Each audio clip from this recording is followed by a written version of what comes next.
Good afternoon, everybody. Welcome to Trader Merlin Show. It is your, Thursday edition. We'll have a few things to discuss on today's program. Unfortunately, I had done a lot of prep work, and I can't remember whether I was downstairs or upstairs, and I've lost my prep work sheet. So I guess I will have to try to go from my memory with regard to some of the details from today's show. I try to do prep work for you guys. I try to be prepared. All right, let me show you real quick the spreadsheet that I have. I tried to get everybody's forecast for the S&P and for the NASDAQ into the, S&P and for Bitcoin into the spreadsheet. So I'll show that to you here. Maybe I'll shrink it down a little bit, see if you guys can see your name on there. Yeah, I got everyone that emailed them in. I got everybody that posted them on the YouTube video, and I went through all the chat yesterday. So if you did not give me a forecast for the S&P 500 for the end of the year, as well as the Bitcoin, then send it on in. You can do that in chat, or you can email me and at tradermerlin@gmail.com, and I'll add it to the list. But yeah, we got a smaller group this time. Of course, I'll keep it open for about another week or two. I think last time we had like 70 people in the contest. Hopefully, we'll get more this time. So for those of you listening to podcasts, don't be shy. If you're a podcast listener, go ahead and send them on in at tradermerlin@gmail.com, or put them down below the YouTube video or anything else. Get your quotes in here, and I will add you to the list. All right, let's go to the big stuff today. Black Swan event, which I have been asked about repeatedly in the past. I've cited that, for me, Taiwan, China, United States, chips are that triangle. Well, it's almost four-sided now. That triangle of uncertainty with regards to the advancements in tech. And I mentioned this a couple of times that, Black Swan, and you don't know what it is until it's actually there. And it's something you just don't think is going to happen. And I like to think outside the box. No, not Greenland. It'll be but Black Swan would have been Thailand or Taiwan in my mind. So a lot of that revolving around Taiwan Semiconductor and the chips. Obviously, those in the space know that Taiwan Semiconductor is like the fulcrum of everything involving chips. They are just the kings of kings right now, and that may change. And we've had a 20% tariff on Taiwan, and our Department of Commerce and the president and his team worked a deal, a big chip deal. It's going to be huge. It's going to be amazing. It's going to be totally great. I think it's pretty good. Essentially, the gist of it is Taiwan companies will be investing an additional $250 billion into U.S. production of facilities, so getting factories up and running. Now, we know that they're building some. I don't know how far along they are. I know that, Steve, you were talking about a few down there in Arizona.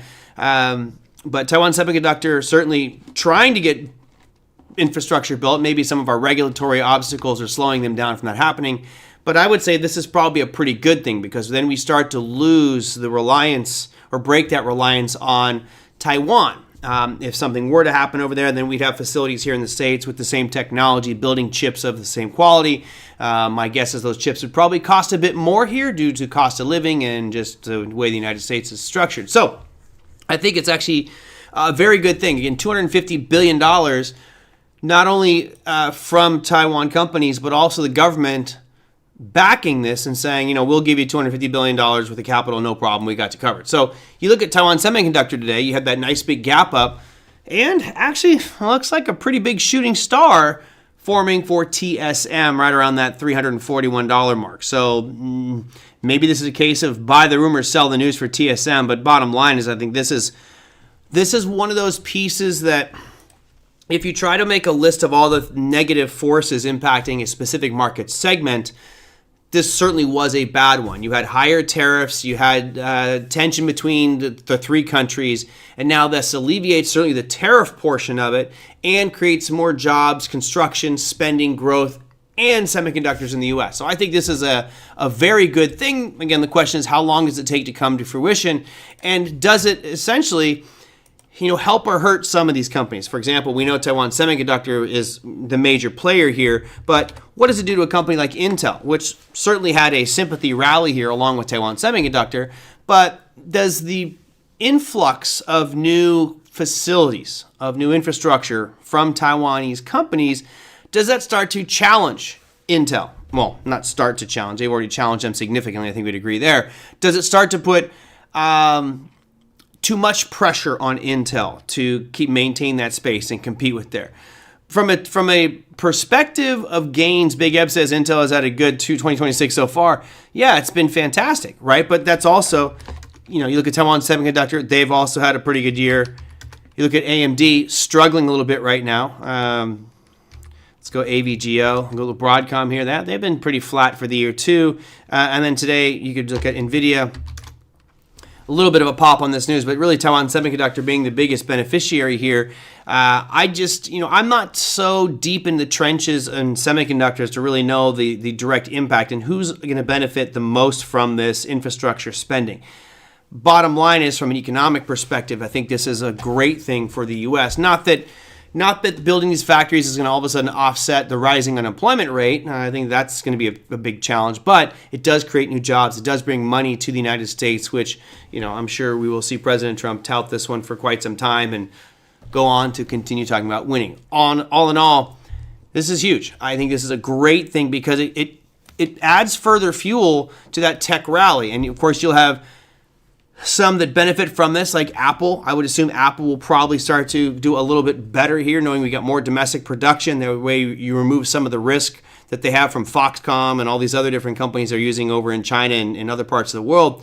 The more domestic production of chips we have, the less reliant we are on international materials, then I think the better it's going to be for these U.S. companies. Although Apple right now, not looking so good, right? We've had 5 days of sideways action after that aggressive fall from 273 down to right now at 258. Not looking great. Microsoft having a pretty ugly day as well, down 0.59. A lot of the Magnificent Seven stocks that we've been talking about that were pushing this market up and analyzing them from a weakness perspective, rolling over. Microsoft, certainly the one, I didn't bring it up yesterday, but I have that yellow box on your screen here down near the bottom where there's an unfilled gap that's right around $425. It looks pretty probable that you could see Microsoft continue to drift lower here, right? It's not finding a footing. It seems to stall for a couple of weeks and then just break down to new lows after that big double top we had back from July and October of last year. So not looking so good for Microsoft. Google had a little bit of a down day today as well, but still from a trend perspective, looks absolutely amazing. Les says, do I think this would help Palantir? Good question. I guess I don't know the internals of Palantir well enough to see. I would assume, and of course we all know what assuming does, but I would assume that having more domestic production of chips, which is not Palantir's direct business, but having more production of chips in the United States would allow for greater capacity for AI and greater growth with AI. And so, yes, I think that might help Palantir, but I don't think they're a direct beneficiary like, oh, they're going to start making more money because we're building more facilities in the U.S. No, I don't think that would be the case. I think that it alleviates some of the bottlenecks and friction that may happen in the AI production space as far as development of these rack servers that NVIDIA is building, right? One of the stats we talked about last year was something like 93 or 97% of all the chips that NVIDIA uses to build their Blackwell is coming from Taiwan Semiconductor. And I mentioned that's another potential black swan, because if a conflict started there and TSM stopped sending chips to NVIDIA, they were dead in the water. So this removes an element of risk the sooner these factories come online in the United States. It doesn't mean that they're eliminating all the risk, but at least that reliance exclusively on TSM from an international perspective, that's alleviated. So that should be a positive catalyst for most chip makers. We can bring up SMH here, which is really the market I look at as far as a diversified semiconductor holding. And you can see that optimism there as well. It was up 2.08%, up in the after hours as well. We can go look at this on a weekly time frame just to put it into perspective of how wild this thing has been. You are looking at really chips driving everything, right? Chips driving everything in the world, and that is reflected in the price of SMH right now, which is trading at $396. You go back to 2019, this thing was trading at $49. So yeah, we're to almost 10x in a few years here for SMH. Not too bad. Palantir benefits on global strife. I think they certainly benefit from conflict. I also think they would benefit from cheaper cost of resources. So when you have more production of chips globally, in theory, that should start to drop the prices. Of course, you can't look at supply by itself, right? That supply mechanism that would be creating more supply here with chips, that may be just barely offsetting the increased demand that we're seeing as well, and therefore prices could stay high. But I think when you have more capacity, more production, prices for some of these chips should decline, and that would be a better profit margin for companies using these chips and the technology that they bring.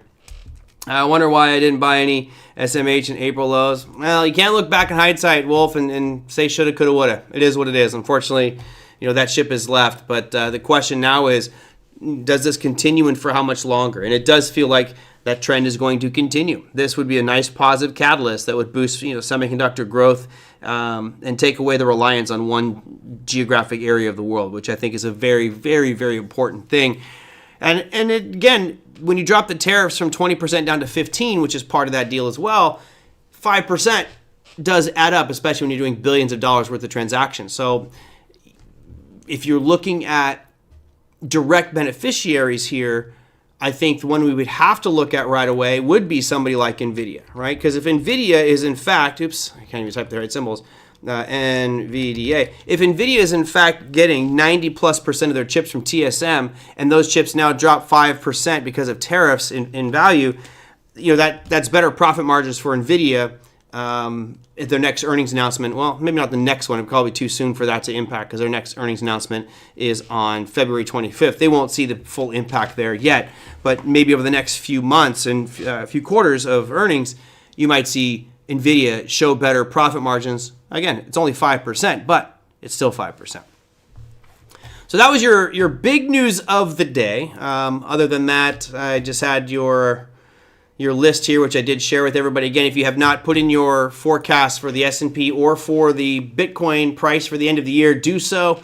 Put it into the chat or put it into any of the YouTube videos or add it to your email and send it to tradermerlin@gmail.com, and I'll add you to that list. All right. The next one is the Cinderella story, just the wild piece of the market, which just seems unbelievable every time we look at it, and that is silver.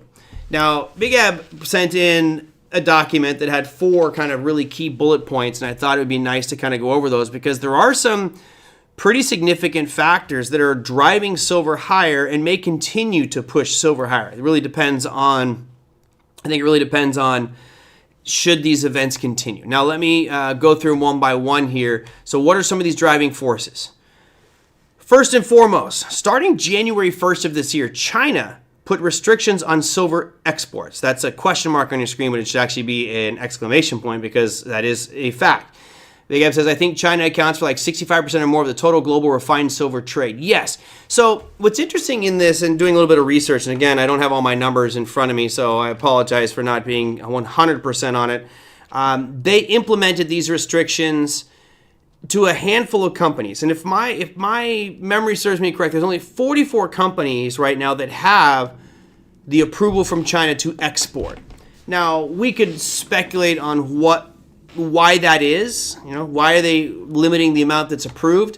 It certainly is a strategic piece. It does create a bit of tension here with the United States. 10%, I think if I remember correctly, China is only responsible for 10 to 14% of the global production of silver. So this is not China has a monopoly on silver. That's not where this is coming from. China is only 10 to 14% of the global production of silver. Where they crush it is the refining of silver. And yeah, Big Ab, I think it was 60 to 70% of the global refining of silver, meaning the finished product, once you take the ore and extract it and do all the whatever processes you got to do to it, 65% comes from China. So this is very significant because as we see technology increase its demand for silver, which is certainly one of the big driving forces, China's over there controlling the purse strings. And of course, as technology grows, China can use as much silver as they want and ration what gets sent out to the rest of the world. That does put them at a significant competitive advantage as long as global demand for silver continues. Now, I'm not sure how much silver goes into photovoltaic cells for solar power and things like that, but solar's been huge for the past few years, and of course silver is a major piece of that. So yeah, this is part of the reason we're seeing a big surge up, is you've now limited exports of silver, therefore demand is going to be exceeding supply here. Now, second part of this was big bank short covering. Now, this was a pretty interesting one. A year ago, A year ago, banks were short 145 million ounces of silver. Let that one sink in. 145 million ounces of silver were on the books short at major banks. That was last year. As of January 1st, there's a 4 million surplus. So over the course of the last year, banks have covered their short position of 145 million ounces of silver and are net positive now to the tune of about 4 million. Who knows how accurate that data is? I don't know. It's kind of like the economic data. I don't know if I trust it, but bottom line is that's been a major factor in pushing silver up. I'm going to use the silver ETF here just to take a peek at that. You look at the rate of return for the last year, which was monumental for silver. It's just fantastic. Let's get the exact number here for you guys so we have that to work with. I'll go roughly. We're looking at roughly about 240%. 240. Wild, right? That's a big move. And I think that last year, a major piece of that was this short covering big ab and watching these positions flip for these banks because they got to come up with the money and they got to buy that silver and get out of the short positions. That adds a pretty significant short squeeze. And it wasn't a major headline topic. I think banks and financial institutions that were in these short positions were like quietly trying to do this. But when you're short that much, you're going to have an impact on what happens with the price of silver. The question now is, on that bullet point number 2, big bank short covering, the question is now, are they going to continue to accumulate, right? They had net short positions, which were massive. Will they get to the point where banks have a massive net long position? And that's a big uncertainty, right? I don't know the answer to that one. I would think that banks would want to accumulate long positions now and build a bigger long position in silver because of bullet point number 1. Which is China restricting silver export. So hoard it while you can because where you're getting it from is limiting what you get, right? So get as much as you can. I think that could be a factor in continuing the ascent here of silver to the upside. So that's 2 factors down on Big Ed's list here. Next part is one where I don't know specifically which market segments it's going into. It says, global silver demand increasing due to technological industry needs, semiconductors, electric vehicles, AI, etc. Absolutely. So I pulled up silver demand and supply, and this goes back to 2015. I know it's kind of hard to see. Let me see if I can bump it up for you. But they talk about the imbalances, and this was old. It didn't actually show me all of 2025 numbers.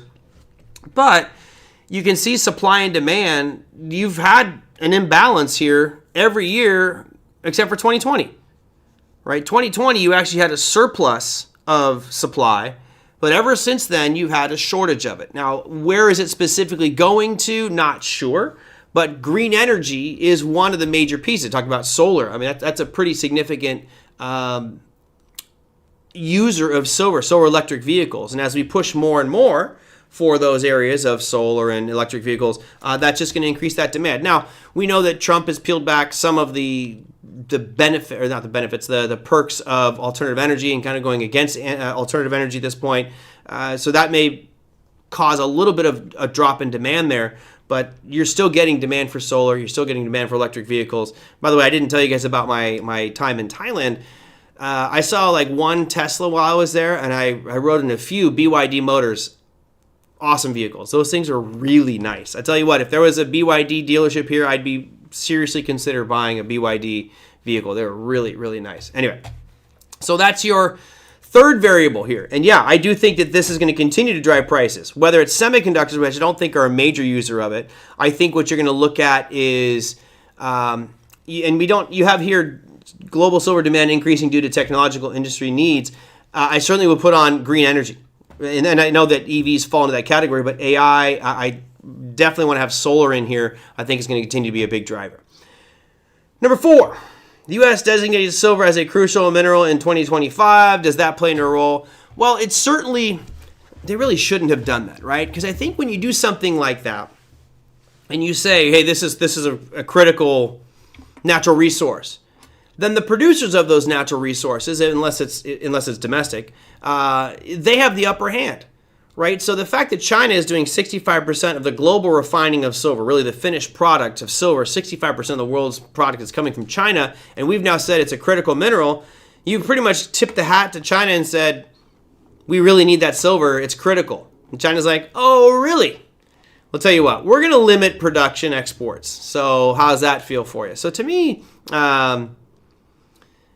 yeah, I think that this is a factor. I don't think that they should have said anything about it. You should say the opposite, right? Oh yeah, we don't care about silver. We got so much of it, it's irrelevant. I use reverse psychology here, but it seems to me like from a global politics and strategy perspective, as soon as you say, this thing is really scarce and rare and critical to what we do, any other country is going to look at that and go, well, we have a lot of that scarce thing that you need. Therefore, we're going to drive those prices higher and higher and higher. I don't know. Maybe I'm just a conspiracy theorist or someone who's always looking at the things from the bad perspective, but I can tell you that if in a capitalistic world, if I had 10 friends and one friend was like, man, I really, really, really want that specific baseball card, and I've got like 5 of them, yeah, I'll sell it to you, but my prices just went up because I know you want it. It's like the old lessons about real estate. Anybody here is a real estate agent, that one of the things you love to see is when a couple comes in and the wife's like, oh, babe, we've got to get this house. I love it. I want this house. The real estate agent's like, sweet, I got you. You're like, maybe I want that agent to work harder to get you that deal. I don't know. Don't call me Dr. Doom. It's a capitalist thing. So that's pure capitalism, Ollie. That's pure capitalism. Probably shouldn't mention the weaker USD as well. Well, we'll get to that one. That's the 5th point. I actually added that to this table here, Big Ab. I added to round out the discussion. Let's add that one in since you're there. So number 5 was weakness in the U.S. dollar. Now that weakness, I'll be, clear on this one. It's weak, but it feels like it's stabilized here, right? It feels like it's stabilized. So yeah, obviously we had the weak dollar here from 2020. Basically all of last year was just really weak. Now you're kind of going sideways here. And yes, I do think that the drop in the value of the dollar was a significant factor in driving up gold and silver and other commodities. Now the question is, if we look at what's happened since July when this bottomed out, we're starting to make some higher lows. It's feeling like at minimum here, it is stabilized, right? Now, I'm not saying that this is done, but it does feel like the dollar, at least for the past few months, has stabilized. It's not showing big swings up, big swings down. It's kind of just chopping sideways. So I put kind of guardrails on here a while back. Let me see if I can stretch these out so we can look at them a little clearer. 1 second as I pop these over. So I've got zones drawn on the dollar index, and we'll just say kind of a baseline zone. This is not meant to be a strong demand zone or anything, but just a zone, right around that 97.50 mark, going all the way up to a high side of right around 100.25. Now, if you stay within that range, then I think we're going to see silver start to slow down. I think you'll see the ascent of silver slow down just a little bit. If the dollar continues to fall, then yeah, silver will probably continue its rally. You got out of those 5 factors, I don't see any of these changing anytime soon. The only one I think might be done would be bullet point number 2. Bullet point number 2 is the short covering by big banks. They've already closed their short positions. The question now is, do they build a position long in silver? I think the impact from China, number 1, time will tell, right? That's really going to be interesting to see down the road, what happens with exports. Does China really limit those? We don't know the extent to which they're going to start to restrict. What we know is they've restricted the number of exporters. Interesting. Hopefully you guys are getting the stream right. All of a sudden it heads like a spinning wheel next to Rita's name over there. I don't know what's going on there. But if China is simply restricting the companies that can export and the quantity of exports stay the same, then that should not have a big impact on silver. But if they're restricting the number of companies and how much those companies can send out, which if I'm China, I'll be honest, that's what I would do. I would definitely start to reduce the amount of silver exported, because if I'm the one refining 65% of it, I'll make way better profit margins if the world is begging for my silver versus if they're just taking like normal. So number 1 is the real big wild card for me in this one is the China restrictions. What is that going to be? The bank short covering, I can't see them building $150 million, let me take it back, 150 million ounce long position here, okay? Good question, Jimmy. I'm not sure how long the development or refining process takes. I'm not what do they call a metal manufacturer? I can't think of it off the top of my head. I think number 3 is going to continue. Number 3 being global demand. So I think that that's just going to continue to surge the prices for all of those, whether you're talking semiconductors, electric vehicles, AI, solar. I did see a comment come through here that, from Larry, solar is inefficient at present, a bad investment in my humble opinion. Yeah, but it's there. And like anything, it will get better. But it's still most likely going to be using silver unless they come up with some different technology. So the demand for that will continue to increase. Number 3 was that silver one, demand increasing. I think that's there to stay. Number 4, I don't think that's as big of a player. I think it just kind of showed a weak hand. It showed our desperation maybe that silver is a critical mineral. And then that weakness in the dollar. Remember, Powell and Bessent have been talking about how they want a weak dollar. And their moves today to have Fannie Mae and Freddie Mac buy it wasn't 250. It was $250 billion worth of mortgage-backed securities. To me, that's a pretty significant piece, too. They're not mortgage-backed securities, excuse me. $200 billion worth of bonds and the long-term bonds to drop the long end of the yield curve. So now you're getting government manipulation through Fannie Mae and Freddie Mac. Let's go look at that yield curve here real quick. Boom, yield curve popping up for you guys, right? They went and bought or directed Fannie Mae and Freddie Mac to buy $200 billion worth of 30-year bonds. That should, in principle, have an impact on the longer end of the yield curve here. That did drop mortgages. People are talking about mortgage rates right around 6% in the low 6s, which obviously the lower that goes, the better that would be for the economy overall. But the lower this goes, the bigger impact it's going to have on the U.S. dollar, right?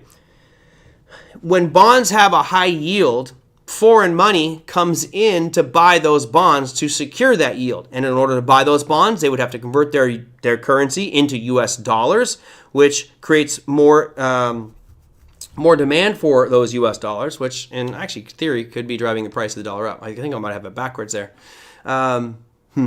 Interesting. I need a spreadsheet to map all that stuff out. Hey, Dan, good to see you. Dan, I got your email, and you are on the list, my friend. I saw you on the list. So if this does continue to drop, if we see that long end of the yield curve drop, that's great. That means the government can borrow at lower rates. That means that the housing market will probably get a boost. I saw something that said that there was a 16% increase in loan applications in the last month, which that's pretty significant to have a big pop like that. The other factor here would be, Bessent and Trump have been talking about they want a weak dollar. And if that continues, then we will see the price of silver continue to surge to the upside. But that dollar index right now, just floundering. I did see a comment in here from Wolf saying if it gets over 100, probably going to 104. If it does, I think 104 is a very logical target. 104 and change. There's a nice big impulse candle that goes all the way back to March 31st. That's the week of March 31st, right around 104. So, that certainly would be a logical target. The question is, do we break out of it, right? Do we break to the upside or downside in the dollar index? When you have such powerful figures like Trump and Bessent saying they want a weaker dollar, my gut tells me we're going to go lower on the dollar index. Just seems almost like a self-fulfilling prophecy here with the way they're pushing it. So those are your major 5 pieces for silver. And looking at that silver chart, again, I told you I shorted silver a few weeks ago, and that's going to expire worthless. I did one contract, so who cares? Not that much. It was like $450. At some point here, I will have puts on silver directionally. I'm a believer that you're going to have a big pullback here at some point, but right now you're crazy to try to build a large position short on silver. And I do know a couple people who have talked to me and they say they're shorting silver, and I'm like, be careful, man. And I did it with options because I had defined risk when I was buying a directional option. I bought a put. I knew my absolute worst exposure there would be the premium that I paid for that option. If you are shorting silver, you're getting murdered right now. Now, who knows? Today we were down 1.47% on silver, back up a little bit in the after-hour session. But I do think that those factors that you've cited here, China putting restrictions on silver exports, the banks now accumulating silver, building a bigger position, partially because of number 4, which is U.S. designating silver as a critical mineral in 2025. Those types of things cause people to hoard, You guys remember, do you guys, off the top of your head, name something that in 2020 everybody thought was critical?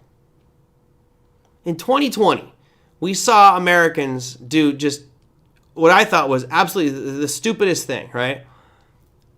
Yeah, toilet paper.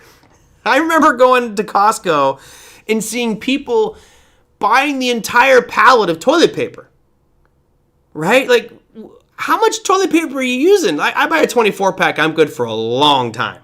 These guys were buying like 1,000 rolls of toilet paper. Like, I don't know, you found like you're pooping more when COVID hits? I just don't understand it. Idiots. I would agree with you. Idiots. And why was that?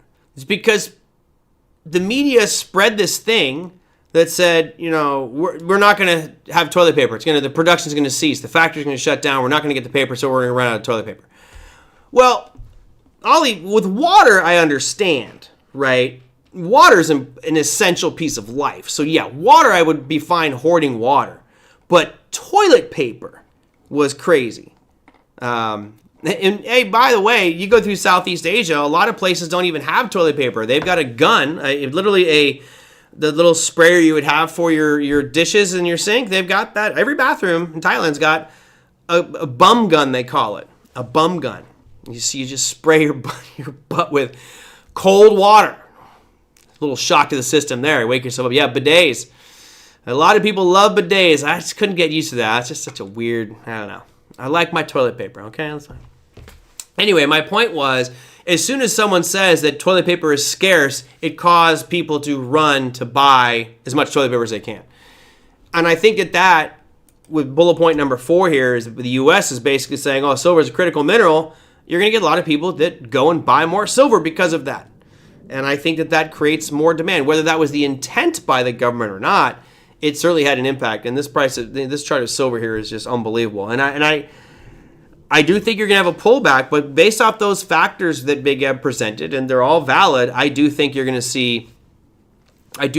to see silver continue its upside move. Now, I'm not long SLV or silver futures. I do hold physical silver, which I'm loving my position on physical silver because I bought some gold bars and I got coins and I got gold. But yeah, I do think that those factors are what's driving it. And part of the reason why it's had a bigger ascent percentage-wise than gold. Typically, gold's the big dog. Well, the China piece is a major factor as to why silver is outperforming gold. Now, if we start to see, African mines say, hey, well, we're going to limit exports of gold outside of Africa, we could have a similar picture with gold, but that's not going to happen.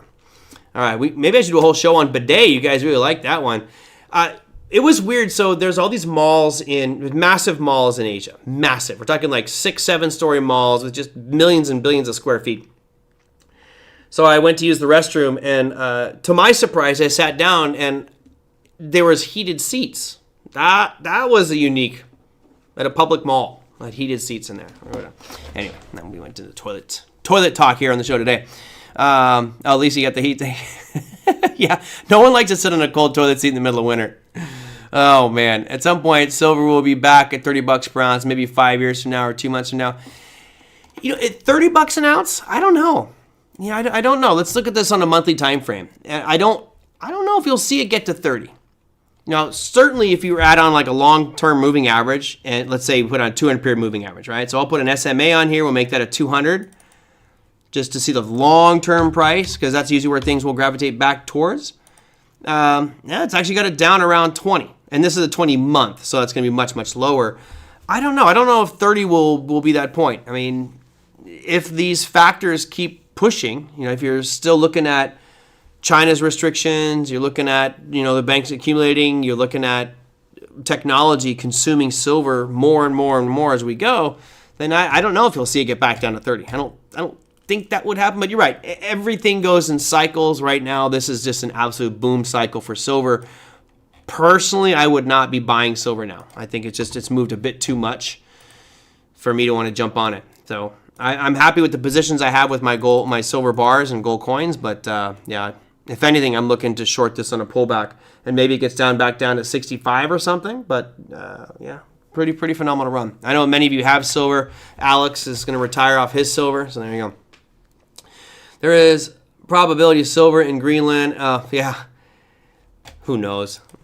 I don't know if you guys caught the what's his name? Jon Stewart. Anybody watch the Jon Stewart piece where he kind of ripped on Trump a little bit, where he's like, we need Greenland. we must have Greenland because we don't want to have China or Russia that close to us. We cannot have China or Russia that close to us. And he shows a picture of Alaska, which is like literally touching Russia. That's pretty funny. Let's see. Janet says, I took a ride up to Austin. I saw the Samsung Semiconductor plant, $17 billion fabrication plant in Taylor, Texas, started in 2020. Be opening this year? Good. Good. The sooner those factories get open, the better, right? Not only from jobs perspective, but just production. And thank you. Thailand purchase. Thailand has some really cool materials, and I love this. This is a wrinkle-free, nice dress shirt. I got two different ones. I wanted to buy more, but I didn't want to have too much luggage when I came back.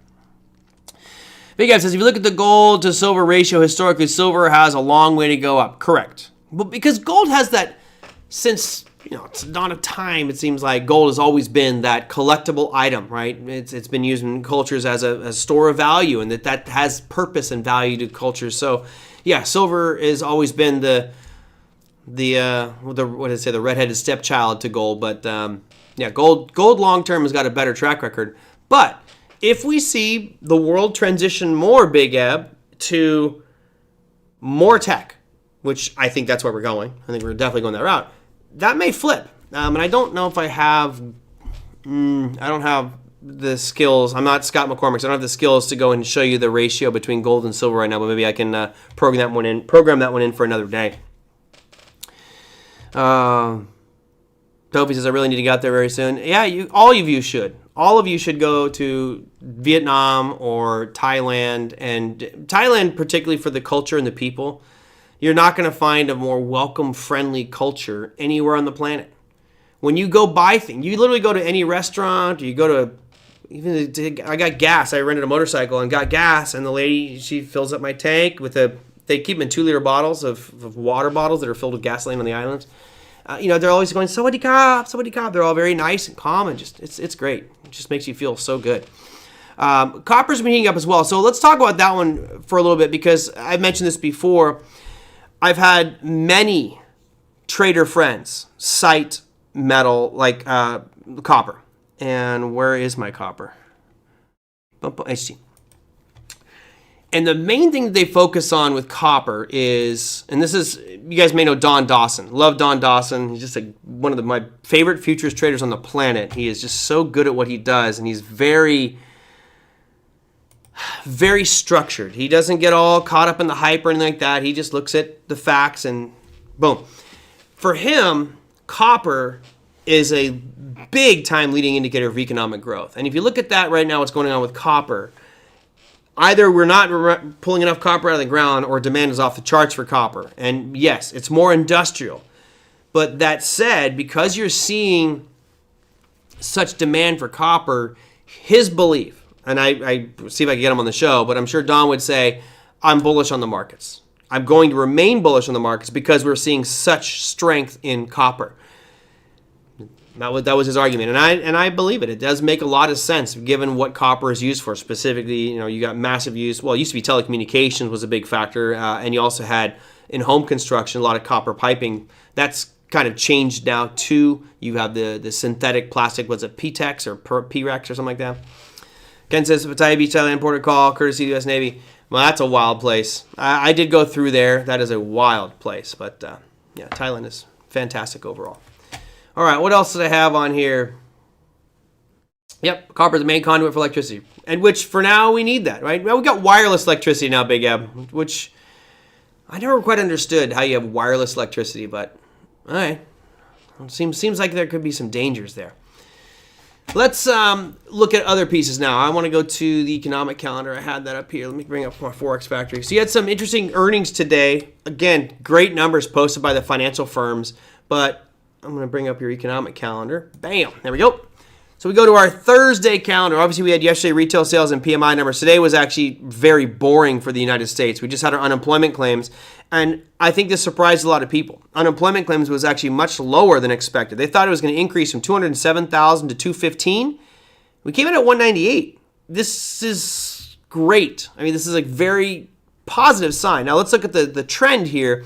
Again, this is a pretty clear trend. I mean, we are seeing a significant decline in the unemployment claims, but I don't know. I'm still a disbeliever in it. We have had, since this peak back here on September 11th, 2025, we've been dropping. That peak, by the way, for those listening to the podcast, was 263,000. We're currently at 198. Great. Now, we were lower than that a few months back. In December's reading, we were at, 191? But still, this is pretty good. This is really good to see those unemployment numbers drop like this. And we'll see later on the first week of February when we get the big jobs data, unemployment rate, et cetera. So those are pretty important pieces. And, of course, we had a lot of FOMC members speaking today. You also had the Philly Fed Manufacturing Index and the Empire State Manufacturing Index come out today. Both of those turned positive, which, again, positive sign. If you look here for the Empire State Manufacturing Index, this thing has been below zero, meaning pessimism and contraction in manufacturing in the Empire State area, pretty much all the way since 2022. There's been a few blips above it, so this is not something to be overly excited about, but it is positive, showing optimism in the Empire State area. And then, of course, with Philly, this number is probably going to decline now since the Niners just mopped up the Philadelphia Eagles last weekend in that game. But 12.6, nice jump when the expectation was negative 1.6, so not too shabby there for those. Now, on the earnings front, let's bring up some of those banks here. We had Goldman Sachs, gold Darth Vader of the financial world, Morgan Stanley, and BlackRock report today. I don't know how I can get rid of these stupid ads that keep popping up. I'm not paying for this. All three of them beat earnings. From a percentage perspective, Goldman Sachs surprised by 19%, Morgan Stanley 11%, and BlackRock surprised by 6%. You even had TSM surprise 11%, not financial. Citizens Financial didn't report. They should have reported today, but it's not listed yet. So big names here with Goldman Sachs, Morgan Stanley, and BlackRock. From the chart perspective, they all had beautiful days. Here's BLK, BlackRock, which I think is taken over as the big leader in the financial world. It used to be Goldman Sachs. All my first decade of trading was all Goldman Sachs was Darth Vader. Now, I think most people would agree it's BlackRock. BlackRock is the king. I got y'all finally beating the Seahawks this weekend. Oh, man. Really, Ollie? If the Niners can beat the Seahawks in Seattle this weekend, I think we'll go to the Super Bowl. That is pretty wild. We embarrassed the Eagles. The Eagles just underestimated the 49ers. They lost a game so they could purposely play the 49ers, and they got beat. So, yeah, it's going to be a great game this weekend. Don't bother me Saturday night. You know where I'm going to be watching that game. It'll be good. So there's your BlackRock. Here's Goldman Sachs. Goldman Sachs just looking absolutely fantastic on this chart. Let's see how much they pay. For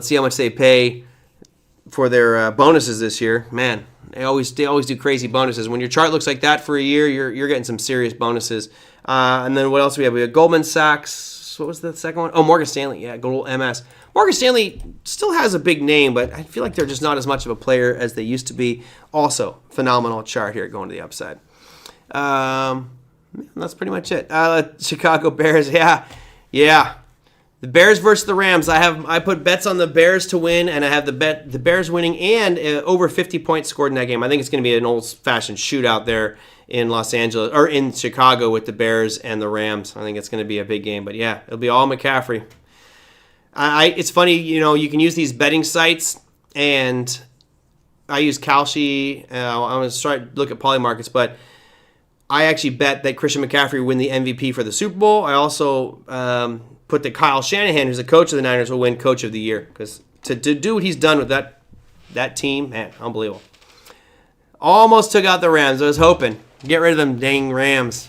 Los Angeles teams. I just want to just watch Oliver get all sentimental when his Rams lose. Sorry, Ollie. Couldn't resist. All right. Perfect. I'm finally going to finish before an hour show today. So, economic calendar for tomorrow. We did stuff for today. Let's talk about what's happening tomorrow. It's Friday. It's crazy to think how quick this week went. I am going to have a guest on Tuesday. So Tuesday, you guys might remember Colin Teddards.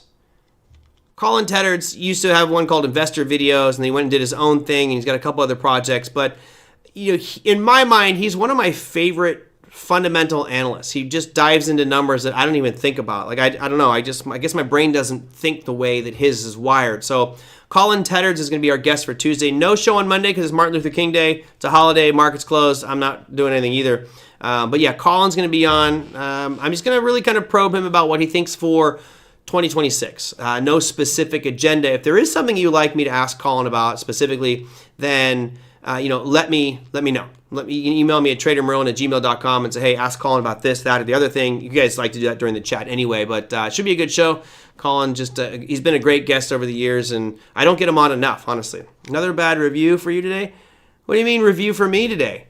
Someone hated me today? Someone said bad things about me online, Lewis? Or are you just, because you're a Rams fan? Sorry. Yeah, the Denver coach, maybe even the coach for the New England Patriots, right? That guy's done a pretty dang good job too. Of course, when you have Drake May, been a great year for football. I know. So a lot of people here are like, let's stop talking football. All right, so for Friday, you see we don't have anything red here. Nothing that exciting for the U.S. markets. You got capacity utilization rate, industrial production, housing market index, and then a trio of FOMC members will be speaking very close to each other, by the way. You have Collins, Bowman, and Jefferson. I'll see if I can get that together and update my table here. Remember, I was keeping a running table of which FOMC members think we should be raising, lowering.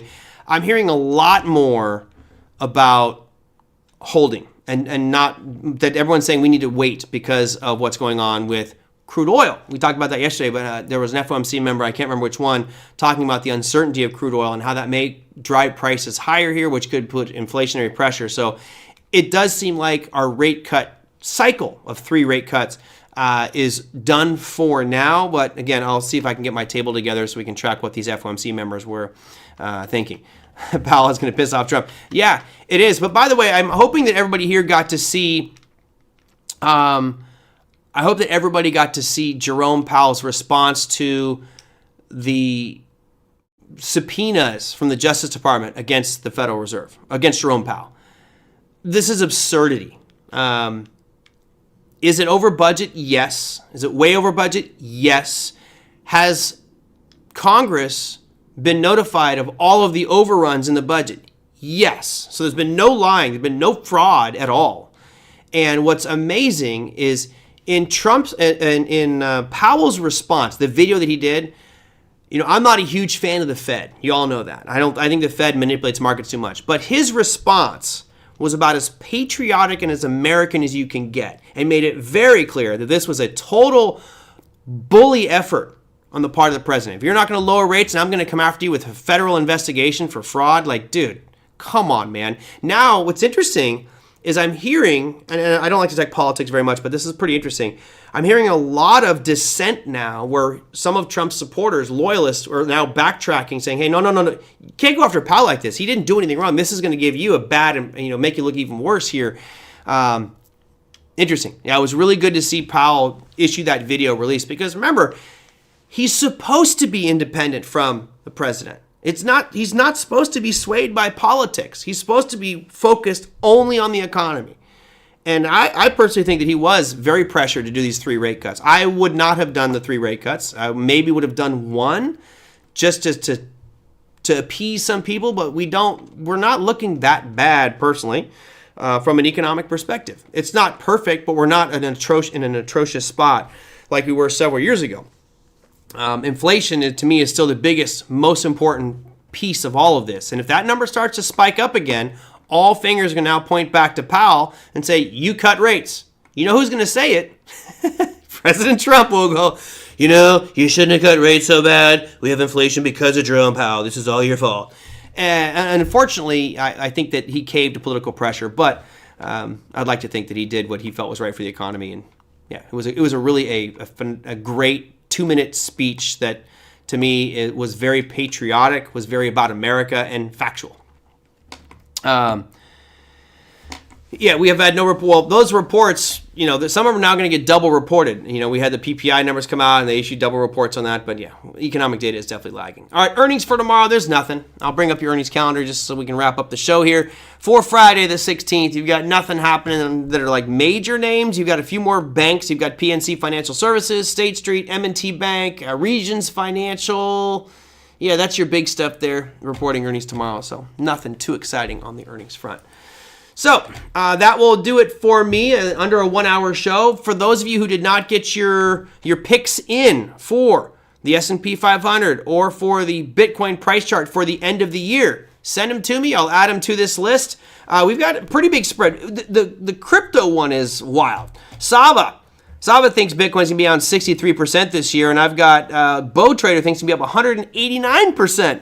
Boy, hopefully we meet somewhere in the middle of that one. On the S&P, my low end, well, I haven't sorted this one yet, so I'll have to do that one later. I've just been putting them all in, so I'll get that done. But yeah, definitely it's a wide spread here. Can I put S&P numbers for end of? That's what it is for, Billy. Bill, it's for what you think the S&P SPX will end at the end of this year, and also what Bitcoin will end on December 31st on the final day of trading. And I'm working on prizes, just so you guys know. Millie reached out. So Millie reached out to me. She was the winner of the Bitcoin price. The other one, which I will bring up here. Hold on just a second, everybody. Our winners were these. We had Millie win one Bitcoin, and we also had Matthew Stevick.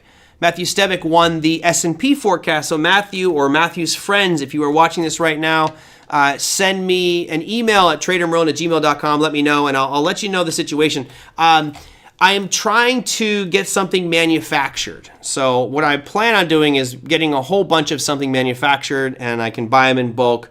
You guys tell me.